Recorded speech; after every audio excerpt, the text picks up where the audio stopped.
palun hääleta eelregistreerimise meeldetuletus ja kandidaatide taotluse pikendusteade. Ja inglise keeles don't miss the boat. 26. novembril, ma Erik See palus, et ta tahtis panna Facebooki, tuleb tõesti meie Facebooki lehele, seda ma saatsin talle ja samuti Vancouveri Eesti Seltsi levitamiseks nende ringkirjas. Ja Margus Aru palus seda nende Facebooki lehele. Ja siis 27. ma saatsin Eesti Elusse hommikul ja sen ajal oli meil 25 kandidaati. 3 päeva hiljem meil oli 42. Suurem osa neist viimase 24 tunni jooksul. 30. läks asjad juba trükikojasse, et tebe kiire, mul olid teised tööasjad ka veel.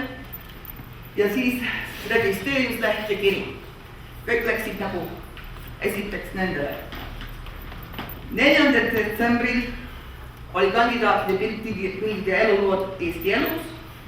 Trükikoja juba trükkis ja saatis Vancouveri hääletussedelid ja registreerimislehed, sest nendel oli juba hääletamine pühapäeval. 5. detsembril meil oli see kandidaatide koosolek ja mul on tõesti kahju.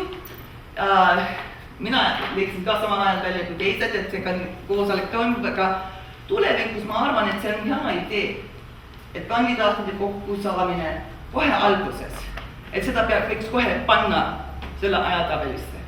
Sest siis saab nagu arutada ja rääkida ja seda võiks kohe planeerida nii. Kaari, siis kuuleme selle ettekande läbi ja liigume edasi, muidu me ei saa valmis.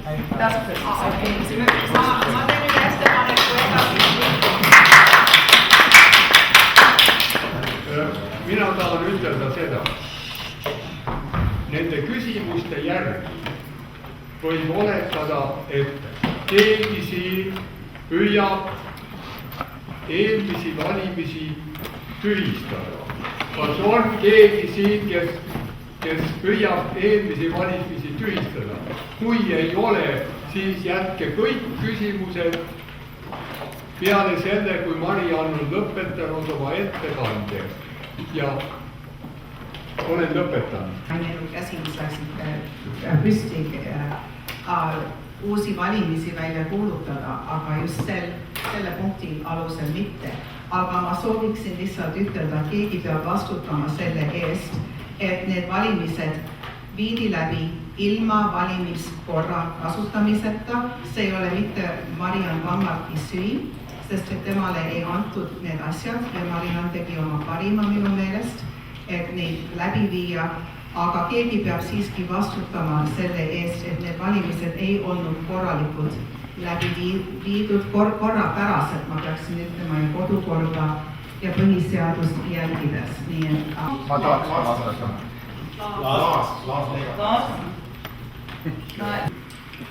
Muidugi vastutab juhatus. By extension vastutab terve viimane koosseis. Mis te nüüd teete, panete mind nurka, lööte meid maha või määrad meile trahvi, mis nii tuntub? Palun korra kohta, mis Laasraiu ütles, et täiskogu vastutab selle täiskogu mitte. Oota, Tõnu Tõsine tahu rääk. Viimane täiskogu, millesse mina olen liige, ei vastuta mitte valimiste läbiviimistel. Kuna viimane kord, kui täiskogu tuli kokku, oli november 2014. Ja oli päevakorda siis pantud uued valimised.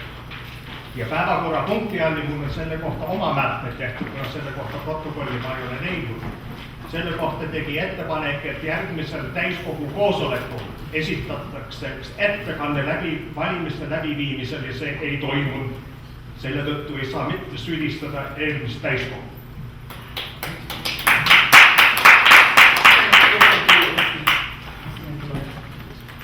Mina ei ole ikka ennast nii, et mina ei ole kursis kõik nende. Kui mitu hääletab? Kes hääletab? Ja mul on tõlmatus ja mul on ka just selles suhtes rääkida. Kõigepealt ma tahan ütelda, tänan sind, Mariann, ja ka, et mul on hea meel näha nii palju noori siin täna. aga minu siht siin kogu aeg on olnud, et miks ma üldse selles EKN-is kandideerisin, on transparency and accountability.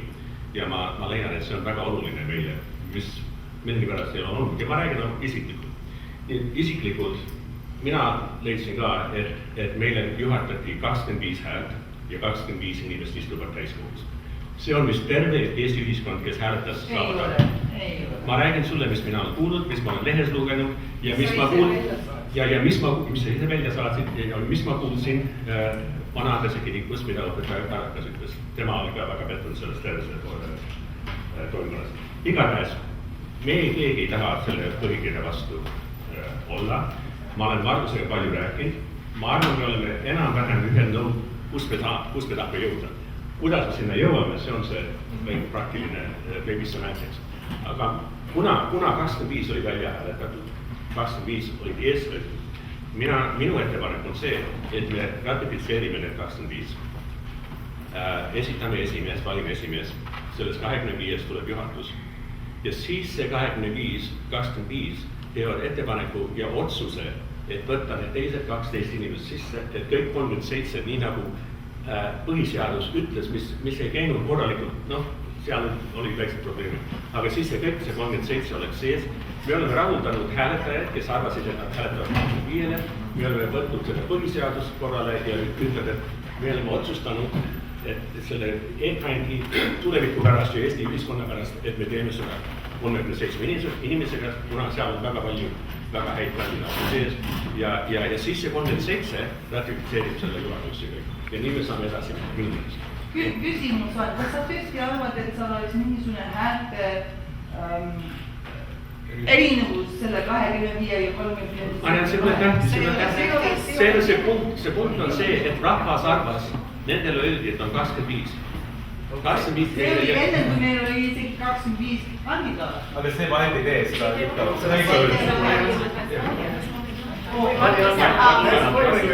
Siin on järjekord. Okei, aga ma sooviksin ütelda, mida Little Advice on ütlenud selle kohta. Ma arvan, kõik peaksid teadma. Ma räägin ka inglise keeles. Meil on olnud 16 aastat traditsioon, et kandidaat või representatives, the number of representatives is the number of candidates less 5. That's been there since 2002, 2001. Siis oli Eevi, vabandust, ja siis oli Mart. Ei, mina arvasin, et see oli Reet ja siis sina. Aga Charles oli enne. Charles oli enne. Read the messages behind you. Marianne, please insist. Ei, ma saan täielikult aru, et siin on küsimus, et meie täiskogu arv, kas 25 või 37. Ja küsimus mul paistab ka, et mõned arvavad, et 25 peaks valima koosoleku juhataja või kas isegi esimehe juhatuse ja siis hakkame valima 12 juurde. Ma olen kindel, et meil on ühine arvamine siin toas, et meie aktsepteeriksime 37 põhikirja järele. Me tahame seda teha. Ja et me tahame sinna jõuda. Ja mul on üks niisugune väikene kompromissi ettepanek teile. Et see kandidaadite arv, kes siin on praegus, aktsepteerib ja kiidab heaks need 25, kes on esimese 25 liikmelises koosseisus ja kiidab neid selle hääletuse tulemise heaks. Ja siis järgmine punkt oleks kohe, et need 25 valivad, et nad võtavad vastu kandidaadid 26–37. Need on 2 eri punkti. Et siis me oleme näitanud ka, et me oleme saanud aru sellest arusaamatuses, mis on tekkinud meie ühiskonnas, selle 25 arvu üle. Ja me peame selle eest avalikult meie meedias ja meie interneti kaudu, me peame kui organisatsioon vabandama, et see segadus on tekitanud. Et me oleme ühiskonnale seda segadust teinud. Ja siis me võiksime kohe minna edasi selle tee peale, et aktsepteerib 25 ja siis need 25 aktsepteerivad 26,7 ja siis algab meie töö. Ja siis kõik hääletavad esimene jaoks ja kõik Ja. hääletavad. Mina arvan puhtalt ka ja mina ei ole EKN-us ja ma olen Sest et siis ei... Mina arvan, et see oleks õige asi. Minus oleks second class citizen structure. Me vältime seda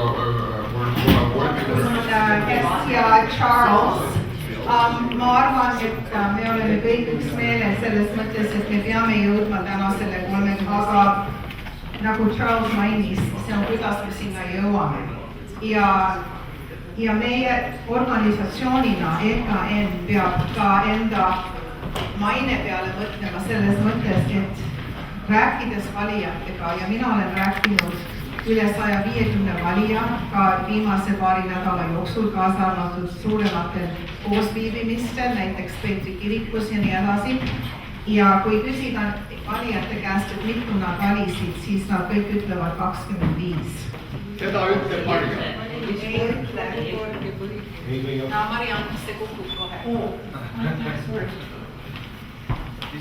Astu üle.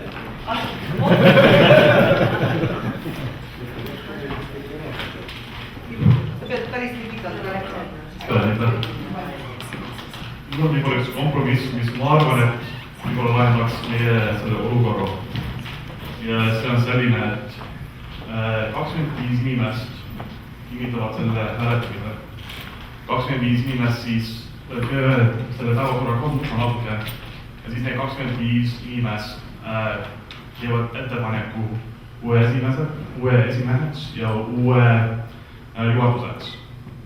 Siis peale selle ettepaneku 25 inimest hääletavad vastu 37 inimest. Ja siis sealt edasi minnes 37 kinnitavad siis uue juhatuse ja uue esimehe. Hääletavad või kinnitavad? Nad kinnitavad. Peale selle mõtlen, et minul on üks kandidaat esimeheks ja ma arvan, et isegi tuleb. Nonii, suur lahing on möödas, aga hakkas suure võiduga. Meie lugejaskonna poolt sulle siis kõva käepigistus ja suured lootuses tulevikku. Mida ise arvad? No, mul on väga hea meel, et on nüüd see suur, mul on tõesti hea meel, et see kõige suurem pingutus on läbi ja et nüüd saab see päris töö algada. Kas on siis poliitiliselt Ottawa valitsusega, siin Torontos provintsi valitsusega, ükskõik üle Kanadas, see poliitiline töö ja koostöö kogukonnaga, et tõmmata kõik kokku ja et kas ajakirjandus, koolid, laagrid, et kõik saaks nagu omavahel rääkida ja me saaks edasi kasvatada seda ühiskonda koos. Ühesõnaga, üks korralik reform. No ma arvan, et sealt muudatused kindlasti tulevad, sellepärast, et ma arvan, et meie inimesed kogukonnas just ootavad sellist asja, rohkem koostööd ja rohkem lihtsalt seda koostööd ja ehitada koos. No tore sulle. Ma peaks sulle kinkima kellu ja paar telliskivi ja ole tubli, jõudu tööle ja kohtumisteni, nii et tänane päev on möödas. Suur tänu, Vaadu, et sa olid siin EWR-iga ka. See on suurepärane, et olid siin terve peallõunat, nii et suur tänu sulle ka. Mitte mina üksi, vaid 70 000 vaatajat ka koos. Palju õnne. Palju õnne. Palju õnne sulle. Juhatusse. Kas sa loeksid need uuesti pannud? Ma loeks neid hea meelega uuesti. Ja aeglaselt, jah. Laas Leivat, Kristiina Valter, Tõnu Altosaar, Mart Läpik, Reet Marten ja Mihkel Küti. Ja sinna asemeks oleks siis Marta Kivik, Taavi Tamtik ja Kairi Taud. Ja need regionalid oleks siis Helgi Leesmann Calgary's, Paul Läänemets Ottawas, Anneliis Keelmann, kes oleks Kesk-Kanadal ja Niko otsime Vancouveri jaoks kedagi.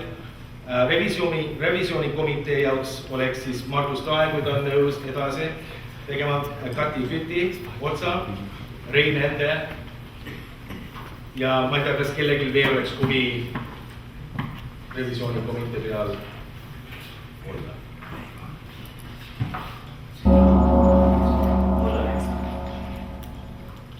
Kairi Raud.